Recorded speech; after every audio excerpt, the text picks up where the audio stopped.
What is up, guys? And we are back with another video, and I know for you guys today Kazuha is going to be dropping, so good luck to everyone pulling. This obviously isn't going to be a Kazuha video, and you guys can probably tell by my channel I haven't even uploaded a Kazuha video yet, and that's because I really don't know the perfect way to build him or anything like that, because there's just so much rumors going around on how he's going to work. So I'm just going to stay on the safe side and test him out before I make any sort of video. And if you guys are watching any content creator put out videos about Kazuha knowing exactly what's good for him, they're completely capping, because this man's not out. No one knows the perfect build. So don't just believe everything you see, especially on the very first day, because there's just so much testing that goes into it. But yeah, other than that, today we're going to be seeing how good Tenacity of the Millelith is on Fischl. So if you guys don't know what this set does, basically it increases your HP by 20%, which doesn't really matter on Fischl, it's pretty useless on her. But the thing we want to look at is this 4-piece set effect. So basically this 4-piece set effect gives you a 20% increase in attack and a 30% increase in shield strength. So this is really good for characters such as Zhongli. Honestly, the set is meant for Zhongli because he can consistently apply E ability and just deal damage off the field. Another character this worked really well on was Albedo, because he deals consistent off the field damage and he gives you Crystallize, giving you access to shields, which is going to help because you get that 30% shield strength increase. But some people were asking if this set is actually viable on someone like Fischl, because Fischl is another character who off the field is consistently going to be doing her E damage, so we're going to see if it actually works with her and if it's actually pretty decent. So if we take a look at my Fischl stats, she's at 1552 attack, she's at 52% crit rate and 134% crit damage, and she has a lot of energy recharge. As you guys can tell by my weapon, I just went for a Favonius Warbow. That way I just consistently get energy, and that's because I'm also running Beidou on my team, so that way they can consistently proc their ults. But the thing this video is going to focus on is if this set effect is worth it compared to just going a regular sub DPS / support Fischl. And as you guys know, a regular sub DPS / support Fischl usually runs a 2-piece Thundering Fury and 2-piece Gladiator, or 4-piece Thundering Fury. You can go either way. But we're going to see if the damage we lose because we're not running Thundering Fury and we're not running Gladiator is worth it compared to how much damage we gain on our main DPS.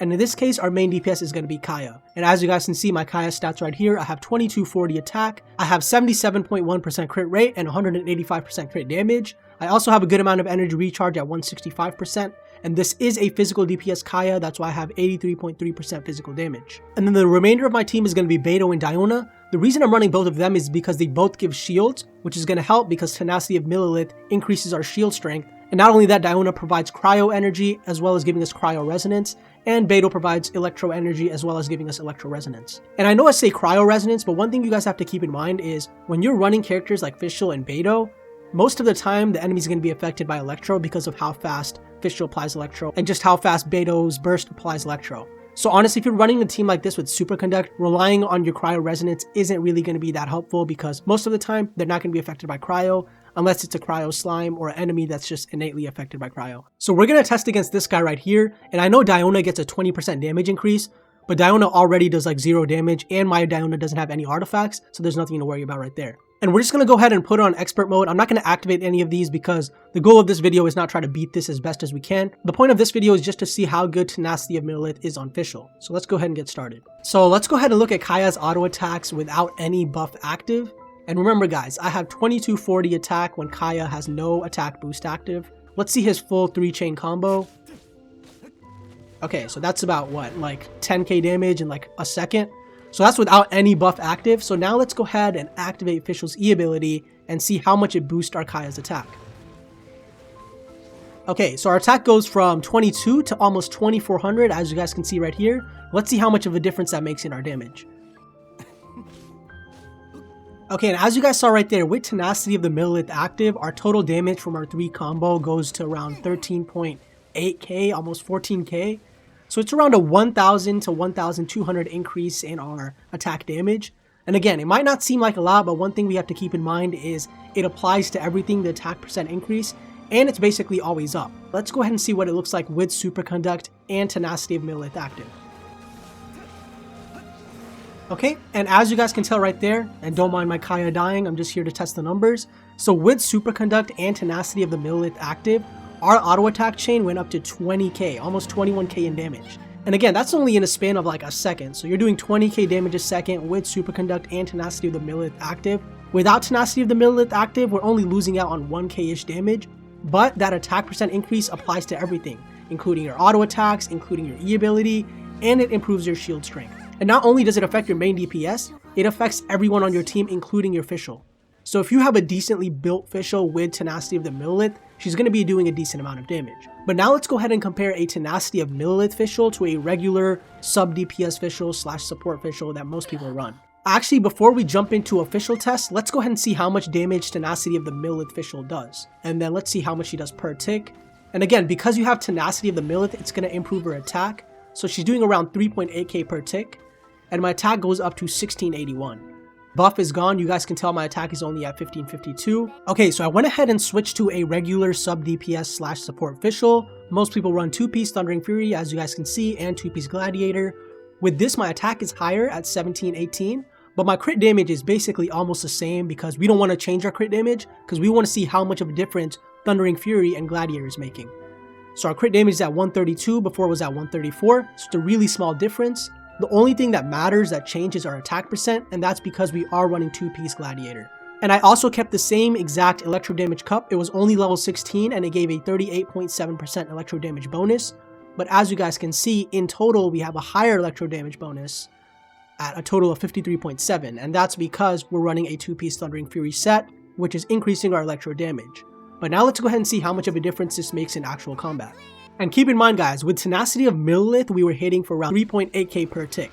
Let's go ahead and see what that looks like with the regular sub DPS Fischl build. But we're hitting for around 4.6k with each Oz tick, so it's around 800 higher. So honestly, it's not a huge difference because you're getting the same amount of damage increase with Tenacity. So let's go ahead and talk about what that means in terms of Tenacity of the Millelith compared to the 2-piece Thundering Fury and 2-piece Glad. Okay, so you guys saw right there, my damage with Fischl was honestly not that much higher. It was only 800 higher per tick. And that's kind of covered with Tenacity of Millelith. You guys have to keep in mind, like I said earlier, Tenacity of the Millelith affects your entire team, so your whole team is doing more damage. Whereas with 2-piece Thundering Fury and 2-piece Glad, only Fischl is doing additional damage. So that 800 damage per second that you might be doing more with Glad and 2-piece Thundering Fury is going to get beat because all your abilities and all your auto attacks from all your other characters are going to add up and just outscale it. So honestly guys, going Tenacity of the Millelith is actually a pretty smart move because she doesn't lose out on that much damage because all the damage she loses out on, your main DPS and other characters are going to make up for it. Plus, if you have a Fischl and you don't even have a good Thundering Fury piece or a good Glad piece, then even just slapping on a random 4-piece Tenacity set is probably going to help you out more because you're boosting your team's damage. And there's two things going for Tenacity of the Millelith, and the only thing we really looked at was the attack percent because that's what most people see, but it also gives you a 30% shield strength increase. So if you have like a Zhongli on your team, or if you have a Diona on your team like I do, or even a Xinyan or Noelle, then that 30% shield strength increase is going to matter a lot more. So it's just another benefit for Tenacity of the Millelith over just the regular Fischl build.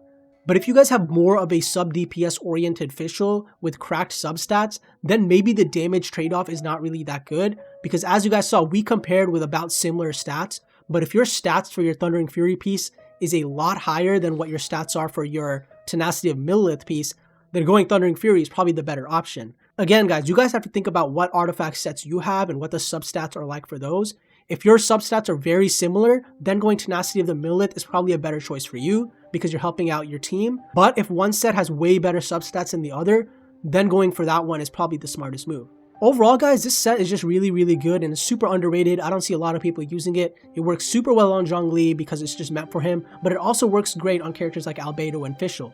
So if you guys just need that extra damage and you don't really care about your Fischl's damage that much, or if you guys have a good Tenacity of Millelith set that competes with your Thundering Fury set, then going for this is probably a really good idea. But yeah, that's pretty much it for me guys. Again, good luck to everyone that's pulling for Kazuha, and good luck to everyone that's just going for Rosaria or Bennett or whoever you're going for. Or maybe you're crazy enough to pull on the weapon banner. Good luck to you. But yeah, that's pretty much it for me. Thank you guys for watching, and I will see you guys next time.